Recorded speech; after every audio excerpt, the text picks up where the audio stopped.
France में कल एक हमला हुआ और हमलावर की तस्वीर जारी की गई। हमलावर की जो तस्वीर थी उसमें कैफिया था और फलस्तीन का झंडा था और इसके बाद कहा जाना शुरू हुआ कि हमास ने यह सारा कुछ करवाया है। आप सोच के देखिए कि कोई बेवकूफ होगा, जिस तरह की चीजें फलस्तीन में चल रही हैं, उसके बाद वो जब हमला करने जाएगा तो खास तौर पे कैफिया भी पहन लेगा, खास तौर पे झंडा भी लगा लेगा ताकि सारी दुनिया को दिखा सके कि हम फलस्तीन के हैं।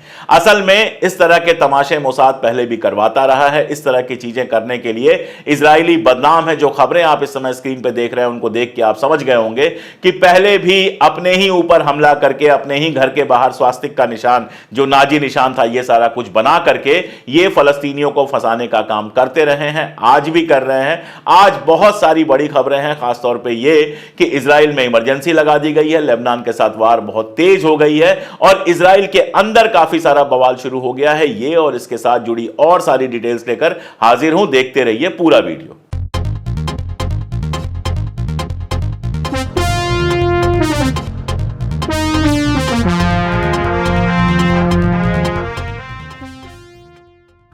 नमस्कार, मैं अशोक कुमार पांडे और स्वागत है आपका टीसीएच पर। हाजिर हूं इजराइल, फलस्तीन और उसके बहाने सारी दुनिया की खबरें लेकर।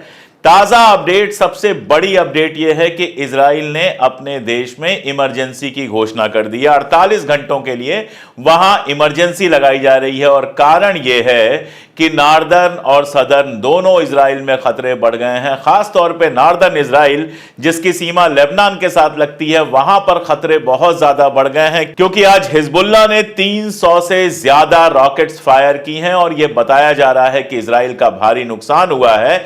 वैसे तो इजराइल अपने नुकसान को हमेशा कम करके बताता है, लेकिन इस बार जिस तरह से वहां पर हमले हुए हैं, जिस तरह से वहां इमरजेंसी लगाई गई है, ऐसा लगता है कि खतरा वाकई बहुत ज्यादा है।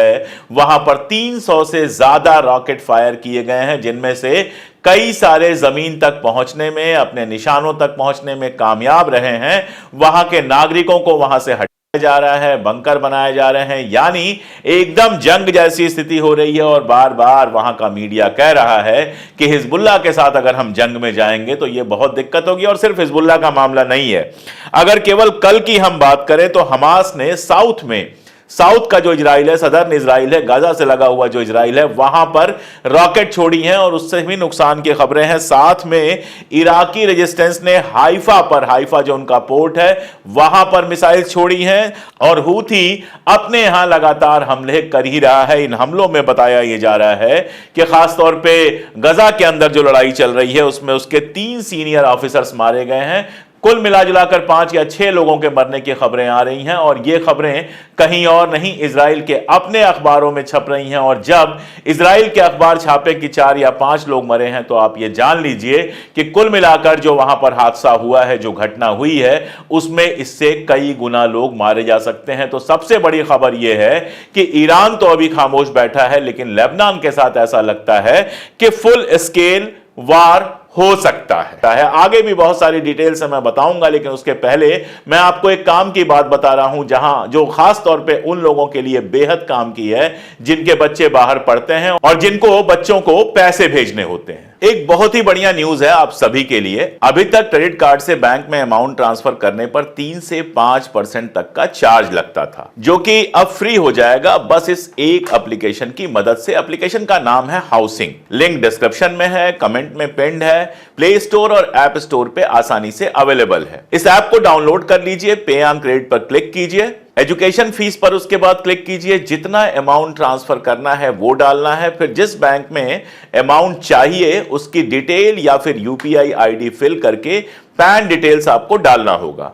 फिर यहां पर जो इनवाइट कोड की जगह है वहां पर फ्री 50 डालना है। फ्री 50 कोड यूज करने के बाद आपको 0 चार्जेज लगेंगे, तो ये याद से यूज करना ही करना है। ये कोड यूज करने के बाद 50% कन्वीनियंस फीस पर इंस्टेंट डिस्काउंट मिल जाएगा और रिमेनिंग 50% आपके हाउसिंग वॉलेट में ही आ जाएगा। तो ये एक काम की न्यूज है, सबके काम की न्यूज है, खासतौर पर एजुकेशन से जुड़ी हुई है, इसलिए जो छात्र हैं जिनको फीसेस देनी होती हैं उनके लिए काफी काम की न्यूज है। लौटते हैं अपने सब्जेक्ट पे। इजराइल में मैंने आपको बताया कि इमरजेंसी लग गई है, मैंने आपको बताया कि लगातार इजराइल के ऊपर हमले हो रहे हैं। इजराइल भी लगातार लेबनान के ऊपर हमला कर रहा है, लेकिन लेबनान ने जो सैकड़ों मिसाइलें छोड़ी हैं उससे उसका बहुत ज्यादा नुकसान हुआ है।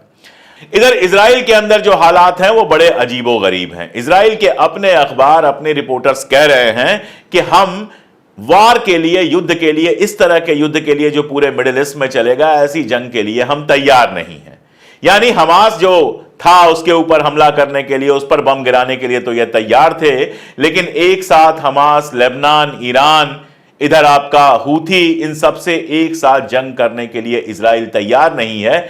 उधर कैरो में फिर से एक बार जंगबंदी की बातचीत शुरू हो गई है। हमास की टीम वहां गई जरूर है, लेकिन हमास का कहना है कि 2 जुलाई को जो मसविदा फाइनल हुआ था उसी पर बातचीत होनी चाहिए, उसी को फाइनल करना चाहिए। इसके आगे हम कुछ मानने को तैयार नहीं है। इसलिए टीम गई जरूर है, लेकिन टीम बातचीत में वहां पर हिस्सा नहीं लेगी। इजराइल के अंदर की कहानी मैं बता रहा था कि सीज फायर को लेकर वहां पर आपस में ही बवाल शुरू हो गया है। 2 बड़े मंत्री हैं वहां के, एक गैलेंट हैं और दूसरे बेन ग्वेर हैं। इन दोनों के बीच में जबानी जंग बेहद तेज हो गई है। खास तौर पे गैलेंट ने, जो वार मिनिस्टर हैं, उन्होंने कहा है कि बेन ग्वीर जिस तरह की हरकतें कर रहा है, जिस तरह से अल अक्सा में अपने लोगों को लेके पहुंच गया ये वहां पर पूजा पाठ करने के लिए, जिस तरह से सेटलर्स जो हैं, इजरायली सेटलर्स जो लगातार वेस्ट बैंक में हमला कर रहे हैं, इन सारी चीजों से देश की छवि खराब हो रही है और देश की एकता टूट रही है। लेकिन इससे भी बड़ी बात है कि शिन बेट, जो वहां की सिक्योरिटी एजेंसी है, उसके जो चीफ है, उन्होंने साफ साफ कहा है कि नेतन्याहू जो कुछ कर रहा है उससे देश बर्बाद हो रहा है। हमें सीज फायर मान लेना चाहिए, क्योंकि अगर जंग बड़ी हुई तो इजराइल का टूटना, इजराइल का बर्बाद होना बिल्कुल तय है। और इन सबके साथ जनता सड़क पर आ गई है। जनता सड़क पर आकर नेतन्याहू का इस्तीफा मांग रही है, कह रही है नए चुनाव कराया जाए, क्योंकि जिन लोगों को अगवा किया गया था उन लोगों को बचाने में इजराइल बिल्कुल भी कामयाब नहीं हुआ है। और इन सब में जिसको कहते हैं कि अपने आप में बेहद आश्चर्यजनक बात है, वो ये है कि नेतन्याहू का भतीजा है डैन नेतन्याहू।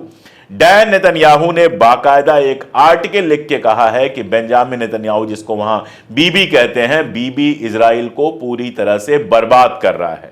तो इजराइल के अंदर ही अब इस बात को लेकर खींचतान शुरू हो गई है कि अगर जंगबंदी नहीं होगी तो वो सबके लिए नुकसानदायक होगी। और सीन बड़ा मजेदार है। अमेरिका किसी भी तरह से चाहता है कि वहां पर जंगबंदी हो जाए, ताकि ईरान का हमला ना हो, ताकि लेबनान के साथ फुल स्केल वार ना हो, ये दोनों अपनी लड़ाई बंद कर दें। लेकिन नेतन्याहू अपनी गद्दी बचाने के लिए लगातार लगा हुआ है। मुझे दृश्य याद आ रहा है सेकेंड वर्ल्ड वार का, जब हिटलर के आर्मी के लोग, हिटलर के आसपास के लोग भी हिटलर से लगातार कह रहे थे कि तुम ये जंग अगर बंद नहीं करोगे तो पूरी तरह से जर्मनी तबाह हो जाएगा। लेकिन हिटलर सुनने को तैयार नहीं था। हिटलर हमेशा कह रहा था, लगातार कह रहा था कि इस जंग को हम फाइनली जीतेंगे। और हुआ क्या, हिटलर को खुद को गोली मार लेनी पड़ी और जंग में जर्मनी बुरी तरह से तबाह भी हुआ, बर्बाद भी हुआ। हारा तो वो तो सब जानते हैं, हारने की बात तो सब जानते हैं, लेकिन जर्मनी 2 हिस्सों में बट गया, जिस तरह से तबाह हुआ, वो सारा कुछ हिटलर की जिद का नतीजा था। नेतन्याहू की जिद भी अगर ऐसी ही चलती रही तो इजराइल का इससे भी बुरा हाल हो सकता है। अब उन लोगों के लिए मैं एक बात कर रहा हूं जिनको यह लगता है कि फलस्तीन की बात करना सिर्फ और सिर्फ मुसलमानों की बात करना है। ये वीडियो और फोटोग्राफ जो आप देख रहे हैं, ये जिस लड़की का वीडियो है, ये जिस लड़की की फोटोग्राफ सामने आ रही है, उसका नाम है एलिस किसिए। एलिस किसिए फिलिस्तीनी है और ईसाई है। वो जिस गांव में रहती है वो ईसाइयों का ट्रेडिशनल गांव है, जिसका हजारों साल पुराना इतिहास है। अब जो इजरायली सेटलर्स हैं, जो इजरायली कब्जा करने वाले हैं, उसके गांव पर कब्जा करना चाहते हैं, उसका घर खाली कराना चाहते हैं। और आप देखिए कि यह बिटिया कितनी बहादुरी से उनके साथ लड़ रही है। इसके बाद जो आप ये चर्च देख रहे हैं, ये कई हजार साल पुराना चर्च है, जिसको इजराइल ने बम से गिरा दिया है। इसके पहले भी मैंने आपको बताया है कि कई चर्चों को इजराइल गिरा चुका है। ये तो खैर मनाइए कि वहां हिंदू नहीं है। अगर हिंदू होते तो इजराइल वहां पर उनके सारे मंदिरों को अभी तक गिरा चुका होता और उनको भी वही सब झेलना पड़ता जो एलिस किसिए जैसे ईसाइयों को झेलना पड़ता है। अब अमेरिका हो, यूरोप हो, ये सारे के सारे क्रिश्चियनिज्म की बात करते हैं, लेकिन उनके अपने ईसाई को वहां पर मारा जा रहा है, ईसाइयों के गांव उजाड़े जा रहे हैं। इन लोगों को कहीं कुछ दिखाई नहीं दे रहा है। यह हकीकत है इजराइल की, जो अपने अलावा हर धर्म से बुरी तरह से नफरत करता है और सबको नष्ट कर देना चाहता है। इसीलिए मैं बार बार कहता हूं कि फिलिस्तीन का मामला सिर्फ मुसलमानों का मामला नहीं है। फलस्तीन में इजराइल के आने के पहले ईसाई भी रहते थे, यहूदी भी रहते थे, मुसलमान भी रहते थे। सब मिलजुल कर सैकड़ों बरस से रह रहे थे, किसी के बीच में कोई रार नहीं थी। लेकिन इनके जाने के बाद वहां लगातार यहूदियों के अलावा बाकी सबके ऊपर अत्याचार हो रहे हैं। और जो यहूदियों में भी इंसाफ पसंद, हक पसंद लोग हैं, वो इस बात को पसंद नहीं करते हैं। वो बाहर आकर, सड़क पर आकर जब विरोध करने की कोशिश करते हैं तो उनके साथ भी मार पिटाई सारा कुछ होता है। और इजराइल जो कुछ करता है वो पूरी तरह से अपराध है, आतंकवाद है। कहीं वहां पर कोई डेमोक्रेसी नहीं है। अगर किसी को कोई गलतफहमी है कि वहां पर डेमोक्रेसी है तो फिर वो अपनी आंख पर पट्टी बांध के रखा हुआ है। और इसी वजह से सबके बावजूद वहां पर लगातार दबाव बढ़ रहा है इंटरनेशनल कम्युनिटी का भी। मैं आपको बताऊं कि आईसीसी में केस गया था और आईसीसी के जो प्रोसिक्यूटर थे करीम खान, उन्होंने कहा था कि वारंट जारी करना चाहिए नेतन्याहू के खिलाफ, गैलेंट के खिलाफ, इन सारे लोगों के खिलाफ वारंट जारी करना चाहिए। यह कहा था आईसीसी के प्रोसिक्यूटर करीम खान ने, जो ब्रिटेन के रहने वाले हैं। अब उस समय इजराइल ने कहा था कि हम उनकी बाउंड्री में, उनकी परिधि में आते ही नहीं है, आईसीसी हमारी जांच कर ही नहीं सकता। आईसीसी के करीम खान साहब ने प्रूफ किया कि इजराइल की जांच वो कर सकते हैं। और अब वो लगातार दबाव बना रहे हैं कि जल्दी से जल्दी ये वारंट जारी किया जाए। और आप जानते हैं इंग्लैंड भी कह चुका है कि अगर ये वारंट जारी होता है तो वो इजराइल के पीएम को अपने यहां नहीं आने देगा। उस वारंट को वो मानेगा, उस वारंट का विरोध नहीं करेगा। दरअसल इंग्लैंड के अंदर इजराइल के खिलाफ गुस्सा लगातार बढ़ता जा रहा है। वहां के डॉक्टर्स ने कल मांग की कि हथियार भेजना वहां पर बंद किया जाए। बाकायदा आप देख सकते हैं बैनर लगाया कि इजराइल को हथियार भेजना बंद करो। दरअसल इजराइल के साथ क्या है कि इजराइल अमेरिका, इंग्लैंड, फ्रांस सबकी मदद ले लेता है, लेकिन इजराइल ने कभी इनकी मदद नहीं की है। कोई ऐसा समझौता नहीं हुआ है जिसमें इनके ऊपर कल कोई दिक्कत आए तो इजराइल आकर इनका समर्थन करे। दरअसल इजराइल किसी का दोस्त नहीं है। इजराइल अपने लिए सबसे फायदा उठाता है, हथियार लेता है, पैसा लेता है, सबको एक तरह से आप कहें तो उसने बिल्कुल सबको ब्लैकमेल किया हुआ है। जहां कोई बात आती है वहीं एंटीसेमिटिज्म का शोर करना शुरू कर देता है। लेकिन खुद इजराइल कभी किसी की कोई शिकायत नहीं करता है। बाकियों की हालत क्या है मैं आपको बताऊं कि ब्रिटेन में जनता का इतना दबाव है, लेकिन वहां एक पत्रकार है रिचर्ड मेडहर्स्ट। रिचर्ड मेडहर्स्ट को गिरफ्तार इसलिए किया गया है क्योंकि वो फलस्तीन के समर्थन में लगातार लिख रहे थे। अब रिचर्ड मेडहर्स्ट जाहिर तौर पे मुसलमान तो है नहीं, वो ईसाई हैं, पत्रकार हैं। जो सच्चाई उनको दिख रही है वो बता रहे हैं। जैसे मैं मुसलमान तो हूं नहीं, लेकिन मुझे जो सच्चाई दिखती है वो मैं आपके सामने लेकर आता हूं। और इस अपराध में उनको गिरफ्तार किया गया है। सोच के आप देखिए कि इंग्लैंड में एक पत्रकार को गिरफ्तार किया जाता है कि वो फलस्तीन के समर्थन में लिख रहा है, जैसे कि फलस्तीन के समर्थन में लिखना कोई जुर्म हो। आप सोच के देखिए कि एक ईसाई रिचर्ड मेडहर्स्ट गिरफ्तार हो जाता है फलस्तीन के समर्थन में लिखने के लिए। और उसके साथ जोड़ के देखिए कि जो मुस्लिम देश हैं, चाहे वो यूएई हो, चाहे वो सऊदी हो, चाहे जॉर्डन हो, इनके बीच में एक जमीनी रास्ता बना हुआ है। हूथी के हमले के चलते जहाज नहीं जा पा रहे हैं, तो अपने जमीनी रास्ते से ये इजराइल को सामान पहुंचा रहे हैं। ये बात करते हैं उम्मत की, ये बात करते हैं मुसलमानों की, लेकिन यहां पर सीधे सीधे इजराइल की मदद कर रहे हैं। क्यों कर रहे हैं ये बताने की जरूरत नहीं है, ये मैं बहुत बार बता चुका हूं। इजराइल को तेल कहां से मिल रहा है? आप सुनेंगे तो आपको आश्चर्य होगा कि इजराइल को तेल देने वाले जो सबसे बड़े दो देश हैं, उनमें से एक का नाम है अजरबैजान और दूसरे का नाम है कजाकिस्तान। अब अजरबैजान और कजाकिस्तान दोनों मुस्लिम मुल्क हैं और ये इजराइल को लगातार तेल दे रहे हैं। इजराइल हमास में लगातार हत्याएं कर रहा है और आप बात करते हैं उम्मत की, जबकि मैं आपको सैकड़ों ऐसे नाम गिना सकता हूं जिनका इस्लाम से कोई लेना देना नहीं है, लेकिन फलस्तीन के साथ खड़े हैं। दुनिया भर में जापान जैसे देश में लगातार प्रदर्शन हो रहे हैं, मैंने आपको बताया।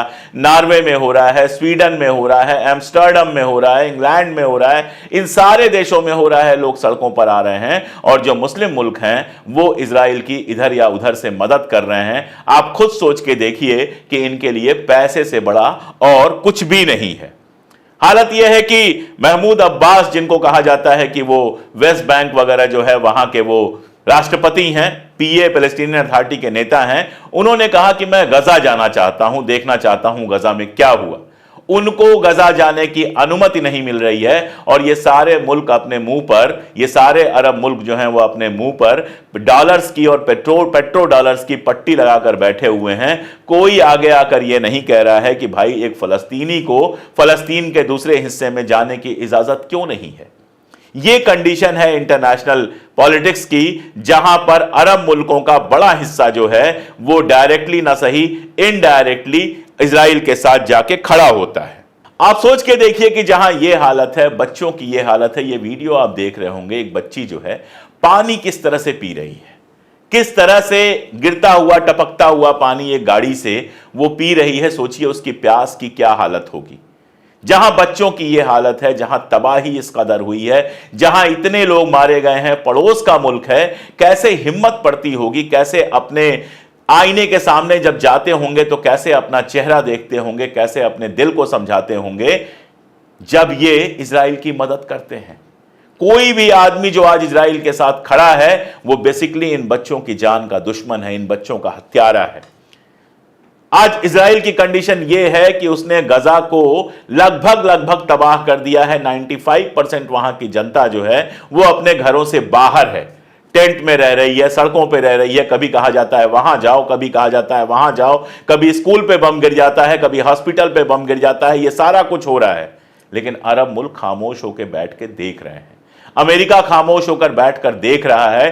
कभी हैरिस बयान देती हैं, कभी कोई बयान देता है, लेकिन मिलियंस लगातार पास किए जा रहे हैं। ईरान से उसको बचाने के लिए लगातार जहाज और लगातार हथियार भेजे जा रहे हैं, और ये सारा कुछ करने वाले दरअसल इस जेनोसाइड के हिस्सेदार हैं, इस जेनोसाइड में लगे हुए हैं। इसीलिए मैं बार बार कहता हूं कि मामला हिंदू मुसलमान का नहीं होता है, मामला हक की बात का होता है। अगर आप हक की बात के साथ खड़े नहीं हो सकते हैं, अगर आप न्याय के साथ खड़े नहीं हो सकते हैं, तो धर्म का मतलब केवल मस्जिद में जाकर नमाज पढ़ना या मंदिर में जाकर पूजा करना या किसी जुलूस में शामिल हो जाना या माथे पे कसका खींच लेना या कोई कैफिया पहन लेना, यह सारा कुछ केवल धर्म नहीं होता है। धर्म का मतलब यह होता है, मजहब का मतलब यह होता है कि हक के साथ खड़े रहो। मैं हमेशा कहता हूं कि मुझे इस बात से कोई फर्क नहीं पड़ता कि आप मंदिर जाते हैं, मस्जिद जाते हैं, चर्च जाते हैं, गुरुद्वारे जाते हैं, कहां जाते हैं, मुझसे इससे कोई फर्क नहीं पड़ता। आप अपने घर में कौन सी धार्मिक किताब पढ़ते हैं, मुझे इससे कोई फर्क नहीं पड़ता। मैं किसी मुसलमान को हिंदू नहीं बनाना चाहता और मैं नहीं चाहता कोई हिंदू मुसलमान बने, इससे कोई फर्क नहीं पड़ता दुनिया में। मैं ये चाहता हूं कि आप जहां हैं वहां खड़े रहें और वहां खड़े होकर हक की आवाज उठाएं। यूरोप जो मानवाधिकारों की इतनी बात करता है, ह्यूमन राइट्स की बात करता है, अमेरिका जो सारी दुनिया को ह्यूमन राइट्स के ज्ञान देता है, और सऊदी अरबिया, जॉर्डन, बाकी सारे देश, यूएई, ये सारे देश जो खुद को मुस्लिम इस्लामिक मुल्क कहते हैं और दुनिया भर की बातें करते हैं, जब ये गजा में हो रही तबाही पर खामोश बैठे रहते हैं, तो मेरे मन में यह सवाल उठता है, आपके मन में भी यह सवाल उठता होगा कि चाहे वो अमेरिका के ह्यूमन राइट्स की बात हो, चाहे इन अरब मुल्कों के इस्लाम की बात हो, यह कितनी हकीकत है और कितनी पॉलिटिक्स, ये समझना कोई मुश्किल नहीं है अगर आप गजा में हो रही तबाही के साथ इन सबको जोड़कर देखेंगे। मैं तो देखता हूं, आप देखते हैं कि नहीं? कमेंट में बताइएगा आपको क्या लगता है, आगे किस तरफ वार जा रहा है। आप भी बहुत सारे वीडियोस देखते होंगे, बहुत सारे अखबार पढ़ते होंगे, क्या आपको लग रहा है? खास तौर से वो लोग जो मिडिल ईस्ट से मेरा वीडियो देखते हैं, मैं उनसे जानना चाहूंगा कि वहां का माहौल कैसा है, क्या लग रहा है? क्या खाड़ी आपको एक जंग की तरफ जाती हुई दिख रही है, या फिर लेबनान के साथ इजराइल का वार बड़ा होगा या नहीं होगा? जो भी आपको लगता है कमेंट में जरूर लिखिएगा। जहां तक मेरा मामला है, मुझे ऐसा लगता है कि या तो जल्दी ही नेतन्याहू को कुर्सी पर से उतार दिया जाएगा, या फिर मिडिल ईस्ट एक लंबी लड़ाई की तरफ बढ़ रहा है जिसमें तबाही की आग पूरी दुनिया में पहुंचेगी। यह मेरा मानना है। आगे क्या होता है, कौन सही कौन, मैं चाहूंगा कि मैं गलत साबित हूं। मैं चाहूंगा कि नेतन्याहू कुर्सी से हटे और वहां जंग खत्म हो। मैं चाहूंगा जंग बंदी हो ताकि गजा के लोग सांस ले सकें। यह सब मैं चाहूंगा, लेकिन अभी दुनिया की ताकतें जिस तरह से तमाशा कर रही हैं उसमें मुझे इसकी कोई उम्मीद नहीं दिखाई दे रही। आज के लिए इतना ही। जो मैंने housing.com की डिटेल्स आपको बताई थी वो सारा कुछ पिन कमेंट में भी आपको मिल जाएगा और साथ में डिस्क्रिप्शन में भी मिल जाएगा। आप उसका फायदा उठा सकते हैं। जो कोड है उसका यूज करके आप अपने पैसे बचा सकते हैं। अपना कमीशन अगर आप इस तरह के ट्रांसफर्स करते हैं तो अपने कमीशंस बचा सकते हैं। बाकी जैसे जैसे खबरें आएंगी वैसे वैसे मैं अपडेट करता रहूंगा। जुड़े रहें हमारे साथ, देखते रहें वीडियो। अगर मुमकिन हो तो हमारी मदद भी करें। आज के लिए इतना ही, बहुत शुक्रिया।